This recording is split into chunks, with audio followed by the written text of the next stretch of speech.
আমাদের আজকের আলোচনার বিষয় যুক্তরাষ্ট্রের শুল্ক নীতি এবং বাংলাদেশের অবস্থান। এ বিষয়ে আলোচনা করতে আমাদের সাথে আজকে ভার্চুয়ালি যুক্ত হচ্ছেন দুজন অতিথি। তাদের সাথে পরিচয় করে দিচ্ছি। আশা করছি তারা দুজনকেই আমাদের সাথে যুক্ত আছেন। জনাব মাজেদুল হক, অর্থনীতি বিশ্লেষক, এবং ঢাকা চেম্বারের সাবেক সভাপতি জনাব আসিফ ইব্রাহিম। আপনার দুজনকেই স্বাগত জানাচ্ছি আমাদের আজকের বিজনেস আওয়ারে। প্রথমেই যেতে চাই জনাব আসিফ ইব্রাহিম আপনার কাছে। আপনি জানেন যে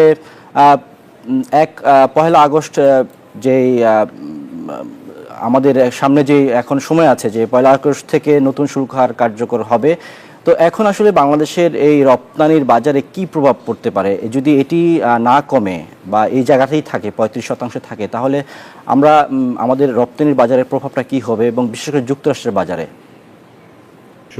আসে পোশাক থেকে এটা, এবং যেহেতু মার্কিন যুক্তরাষ্ট্র সিঙ্গেল ডেস্টিনেশন হিসেবে বাংলাদেশের রপ্তানির সিংহভাগ সেখানে যায়, ইন দ্য সেন্স যে as a single destination total রপ্তানির আনুমানিক 20% সেখানে যায়, বাকিগুলো অন্যান্য ডেস্টিনেশনে যায়।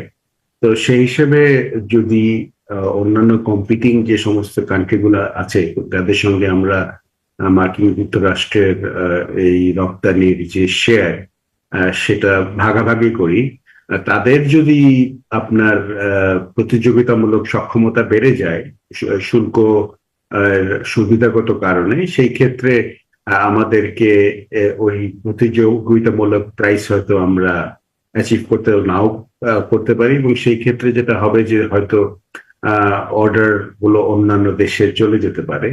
এবং সেটা যদি হয়, সেটা যেসব কারখানাগুলো বিশেষ করে সিংহভাগ মার্কিন যুক্তরাষ্ট্রে রপ্তানি করে থাকে তারা সিভিয়ারলি ইম্প্যাক্টেড হবেন, এবং অনেক ক্ষেত্রে হয়তো ইট মাইট লিড টু কর্মসংস্থানের উপর একটা চাপ আসতে পারে, ঠিক মতো বেতন টেতন দেওয়ার ক্ষেত্রে হয়তো একটা চাপ আসতে পারে। সুতরাং এটার একটা ওভারঅল ইম্প্যাক্ট তো হবেই, এই সম্পর্কে তো সবাই বলছি আমরা। সো মানে সিচুয়েশনটা এই মুহূর্তে খুবই আনসার্টেন আমি বলবো। আমাদের আমরা সকলেই জানি যে বাণিজ্য উপদেষ্টা মহোদয়ের নেতৃত্বে 3 সদস্যের একটা প্রতিনিধি দল মার্কিন যুক্তরাষ্ট্রে ওয়াশিংটন ডিসিতে 3 দিন ওনারা নেগোসিয়েশন সেশনে ছিলেন। সেটা হচ্ছে 9, 10 এবং 11 এই মাসের, এবং ওখানে বেশ দীর্ঘক্ষণ ধরেই আলোচনা হয়েছে, এবং আমাদের পজিশন গুলা আমাদের প্রতিনিধি দল তুলে ধরার চেষ্টা করেছেন তাদের কাছে।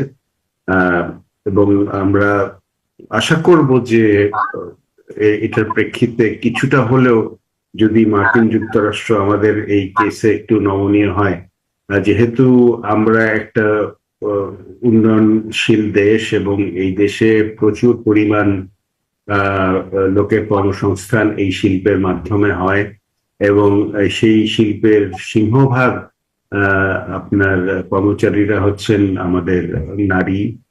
সুতরাং এটার একটা সোশ্যাল ইম্প্যাক্টও কিন্তু আছে। সুতরাং এই সামগ্রিক সবকিছু বিষয় যদি বিবেচনা করে যুক্তরাষ্ট্র একটু নমনীয় হয় আমাদের প্রতি, আমরা সেটাই আশা করব। তবে একটা জিনিস আপনারা হয়তো জানেন যে এই শুধু যে শুল্ক তা নয়, যেমন বেসলাইন প্লাস রেসিপ্রোকাল এটাই নয়, এটার সঙ্গে একটা ভ্যালু এডিশনের বিষয়ও কিন্তু জুড়ে দেওয়া হয়েছে। যেমন আপনি যদি বাংলাদেশ থেকে ওভেন পোশাক আপনি রপ্তানি করেন, সেই ক্ষেত্রে আপনার প্রায় 40% একটা হচ্ছে লোকাল ভ্যালু এডিশন এবং আরেকটা হচ্ছে রিজিওনাল ভ্যালু এডিশন। এই ক্ষেত্রে তারা এটা নিয়েও কথা তুলেছে। আপনারা নিশ্চয়ই অবগত আছেন যে ব্যাকওয়ার্ড লিঙ্কেজের ক্ষেত্রে কিন্তু বাংলাদেশ নিট ফ্যাব্রিকের ক্ষেত্রে বেশ এগিয়ে গেছে। এই ব্যাকওয়ার্ড নিটিং, ডাইং এবং ফিনিশিং ইন্ডাস্ট্রি বেশ অনেক কিছুই বাংলাদেশে স্থাপিত হয়েছে, কিন্তু ওভেনের ক্ষেত্রে কিন্তু আমাদের সেরকম সক্ষমতা আমরা অর্জন করতে পারিনি। এবং জনাব আসিফ ইব্রাহিম, আপনি জানেন যে ট্রাম্পের পাল্টা শুল্কের প্রভাব স্থগিত হচ্ছে এবং সেখানে দেখা যাচ্ছে যুক্তরাষ্ট্রের কিছু ক্রয়াদেশ স্থগিত হয়ে যাচ্ছে। বিষয়টি কিভাবে দেখছেন? ইতিমধ্যে বাংলাদেশেও কিছু ক্রয়াদেশ স্থগিত হয়েছে বলে আমরা শুনেছি। এই বিষয়টা কি আপনি কিভাবে দেখছেন? মার্কিন যুক্তরাষ্ট্রের বিশেষ করে ওয়ালমার্টের একটা ক্রয়াদেশ 1 লক্ষ পিসের, যতদূর আমার মনে পড়ে, একটা ক্রয়াদেশ, এটা হচ্ছে সুইমিং শর্টস, সেটার অলরেডি একটা স্থগিতাদেশ এসছে আমাদের বিজিএমইএ অন্তর্ভুক্ত একটা সদস্য কারখানায়। সে তথ্য আমাদের কাছে এসছে। বিজিএমইএ অলরেডি সবগুলো কারখানায় চিঠি দিয়েছে তাদের কি পরিমাণ ক্রয়াদেশ স্থগিত হয়েছে এটা জানার জন্য। আপনারা নিশ্চয়ই অবগত আছেন, কোভিড এর সময়ও এই ধরনের একটা উদ্যোগ নিয়ে আমরা জানতে চেষ্টা করেছিলাম টোটাল ক্যান্সেলেশন কি হয়েছে। সো এই ফিগারটা যখন আসবে তখন বিষয়টা আরো একটু পরিষ্কার হবে। তবে এটা সত্য কথা যে যারা মার্কিন যুক্তরাষ্ট্রের ক্রেতারা আছেন তারাও নিশ্চয় একটা অনিশ্চয়তার মধ্যে আছেন এবং ন্যাচারালি তারা চাইবেন তাদের যে ইন্টারেস্ট সেই ইন্টারেস্টটা তারা প্রোটেক্ট করতে। এবং তারা যদি দেখেন, আমার সহ প্যানেল বক্তা যা বললেন মাজেদুল হক সাহেব, যে এটা যদি এরকম শুল্কের সুবিধা ভিয়েতনামে 20%, যেহেতু তারা অলরেডি নেগোশিয়েট করে ফেলেছে, যেখানে আপনাদের মনে আছে এটা কিন্তু প্রথম পর্যায়ে 56% বলা হয়েছিল ভিয়েতনামে। তো নেগোসিয়েশনটা যেহেতু তাদের সঙ্গে একটা এগ্রিমেন্ট আছে এবং তারা সাকসেসফুলি কনক্লুড করতে পেরেছে, এটা আমাদের জন্য একটা বিশেষ থ্রেট হিসেবে কাজ করবে বলে আমি খুব একটা not a very good sign বলবো ফর আমাদের যে সমস্ত কারখানা মার্কিন যুক্তরাষ্ট্রে এক্সপোর্ট করে না। আমরা কিন্তু যদিও এখন পর্যন্ত চীনের পরে আমরা বিশ্বের দ্বিতীয় বৃহত্তর রপ্তানিকারক দেশের হিসেবে আবির্ভূত হয়েছি, একটা পর্যায়ে আমরা তৃতীয়তে চলে গেছি, কিন্তু আমরা we are back to the second position. এটা ধরে রাখা আমাদের জন্য ডিফিকাল্ট হয়ে যাবে যদি এই যে 20% অফ দ্য টোটাল এক্সপোর্ট, আনুমানিক আপনার প্রায়, আপনি যদি $45 মিলিয়ন ধরেন, তার 20% তো কম না। এবং এটা কিন্তু আরেকটা লক্ষণীয় বিষয় হচ্ছে যে এবছর কিন্তু গত বছরের তুলনায় প্রথম 5 মাসে মার্কিন যুক্তরাষ্ট্রে আমাদের রপ্তানি বিগত বছরের তুলনায় বাড়ছিল। সুতরাং এটাও কিন্তু এটার উপর একটা নেতিবাচক প্রভাব আসবে বলে আমরা আশঙ্কা করছি। সবকিছু ক্লিয়ার হবে যখন সমস্ত কারখানার ইনপুট গুলা পাওয়া যাবে। আর আরেকটা যেটা বিষয় কনসিডারেশনে নিতে হবে, এখনই কিন্তু আগামী সিজনের যে অর্ডার প্লেসমেন্ট গুলো হবে সেটার মুখ্যম সময়। নেগোসিয়েশন গুলো এখন টেক প্লেস করছে, মিটিং গুলো খুব তাড়াতাড়ি হয়ে যাওয়ার কথা বিভিন্ন বায়ারদের সঙ্গে, কিন্তু সবকিছু যেন একটা স্থগিত পরিবেশ এখন বিরাজ করছে বর্তমানে।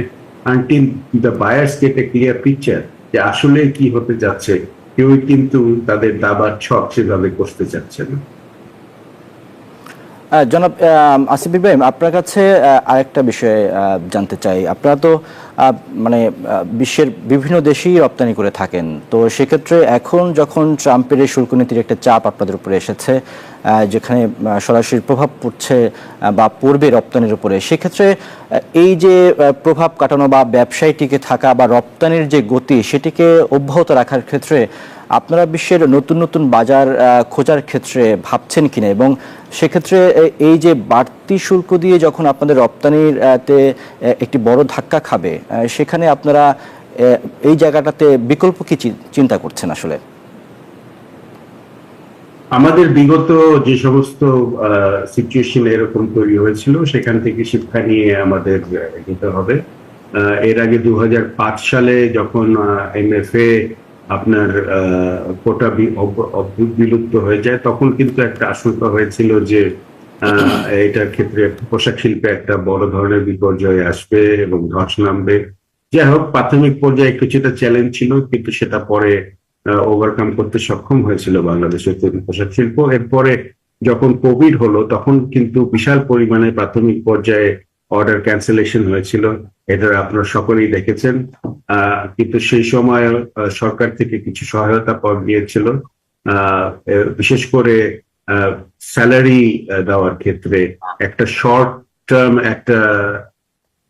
টার্ম আমি বলবো না, স্বল্প সুদে একটা ঋণের বন্দোবস্ত করা হয়েছিল সেই সমস্ত কারখানাগুলোর জন্য। এবং সেই সাপোর্ট দিয়ে পরে এই টাকাগুলো অবশ্য কারখানাগুলো সরকারকে ফেরত দিয়েছে যখন তারা আরো সক্ষম হয়েছে। তো এরকম যদি সিচুয়েশন তৈরি হয় যে আসলেই আমরা এরকম একটা ক্রাইসিস পর্যন্ত যাচ্ছি, সেই ক্ষেত্রে অন্তর্বর্তীকালীন সরকারের কাছে আমাদের অনুরোধ থাকবে বিগত প্রিভিয়াস এক্সপিরিয়েন্স গুলো থেকে আমরা লেসন নিয়ে আমরা যদি সেই ধরনের একটা ব্যবস্থা আমরা করতে পারি সে সমস্ত সদস্য কারখানাগুলোর জন্য, একটা স্বল্প মেয়াদী কিংবা স্বল্প ঋণের একটা বন্দোবস্ত যদি করা যেতে পারে। কারণ আমরা চাই না যে এটার কারণে শ্রমিকদের বেতন দিতে যেন কোনো অসুবিধা হয়, কারণ অর্ডার ক্যান্সেল হয়ে গেলে তো আসলে কারখানা হাত বাঁধা হয়ে যাবে। এই ক্ষেত্রে তো তাদের জন্য অত্যন্ত ডিফিকাল্ট হয়ে যাবে স্যালারি পেমেন্ট করা। সুতরাং সেই সাজেশনটাই আমি সরকারের কাছে রাখবো। বাণিজ্য মন্ত্রণালয়, অর্থ মন্ত্রণালয়, শ্রম এবং কর্মসংস্থান মন্ত্রণালয় একসঙ্গে বিজিএমএ, বিটিএমএ এবং অন্যান্য প্রাইভেট সেক্টর যে সমস্ত বাণিজ্য সংগঠনগুলো আছে তাদের সঙ্গে বসে যদি একটা এটাকে বলে হচ্ছে কন্টিনজেন্সি প্ল্যানিং একটা যদি আমরা করতে সক্ষম হই একসঙ্গে মিলে, হয়তো আমাদের সেই ক্ষেত্রে এই বিপদ থেকে পরিত্রাণ পেতে কিছুটা আমাদের সহায়তা সেটা করতে পারে। আসিফ ইব্রাহিম ভাইয়ের কাছে জানতে চাই, আসিফ ইব্রাহিম ভাই আপনি তো একটু সংক্ষেপে বলেন, আমরা আলোচনার শেষ দিকে একটু যদি সংক্ষেপে বলেন যে আসলে এই যে দীর্ঘ একটি সময় আমরা বাংলাদেশে পেলাম 3 মাস আলোচনার জন্য সুযোগ ছিল, সেটিকে আমরা কতটুকু কাজে লাগাতে পারলাম কি পারলাম না সেই হিসাবটি আসলে এখন সামনে চলে এসেছে। তবে আপনার কাছে সবশেষ এই মুহূর্তে কি প্রত্যাশা, কতটুকু আশাবাদী আপনারা, যদি একটু সংক্ষেপে বলেন। প্রাথমিক পর্যায়ে যখন একটা ইম্পোজিশনটা যখন আসলো, অ্যানাউন্সমেন্টটা যখন আসলো, তারপরে আপনারা সকলেই জানেন যে প্রধান উপদেষ্টা মহোদয় আমাদের প্রফেসর ইউনূস স্যার উনি একটা চিঠি দিয়েছিলেন মার্কিন রাষ্ট্রপতিকে উদ্দেশ্য করে, এবং সেখানে কিন্তু স্পেসিফিক্যালি উল্লেখ করা ছিল যে কিছু কিছু পয়েন্টস যেগুলো বাংলাদেশ করতে ইচ্ছুক মার্কিন যুক্তরাষ্ট্রের সঙ্গে, এবং সেই প্রেক্ষিতে এবং আমরা দেখেছি যে 3 মাসের একটা ওখানে একটা সময় পাওয়া গিয়েছে। তো এখন যেটা হয়েছে সেটা নিয়ে তো আলোচনা করে তো কোনো লাভ নেই, আমাদের ভবিষ্যতে কি করণীয় সেটা আমাদের দেখতে হবে। একটা জিনিস যেটা হয়েছে, গত বৃহস্পতিবার অন্তর্বর্তীকালীন সরকারের বেশ কয়েকজন গুরুত্বপূর্ণ উপদেষ্টা ব্যবসায়ী প্রতিনিধি দলের সঙ্গে বিভিন্ন সেক্টরে যারা প্রতিনিধি করেন সিনিয়র ব্যবসায়ী নেতৃবৃন্দ তাদের সঙ্গে একটা মিটিং হয়েছে, এবং এখন আমাদের থেকে ইনপুট চাওয়া হচ্ছে। এই যে বললাম বিজিএমএ সমীক্ষাটা হবে, অন্যান্য সেক্টরেও সমীক্ষাটা হবে, এবং একটা ন্যাশনাল কান্ট্রি প্রিপেয়ারনেস প্ল্যান এর দিকে আমরা যাব, এবং সেই ক্ষেত্রে সরকার এবং প্রাইভেট সেক্টর মিলে এই জিনিসটা করতে হবে। এছাড়া তো এরকম ক্রাইসিস থেকে ওভারকাম করার কোনো পথ আমি দেখছি না। We have to work together. আগেও সবসময় সেভাবেই হয়েছে, এইবারেও সেভাবে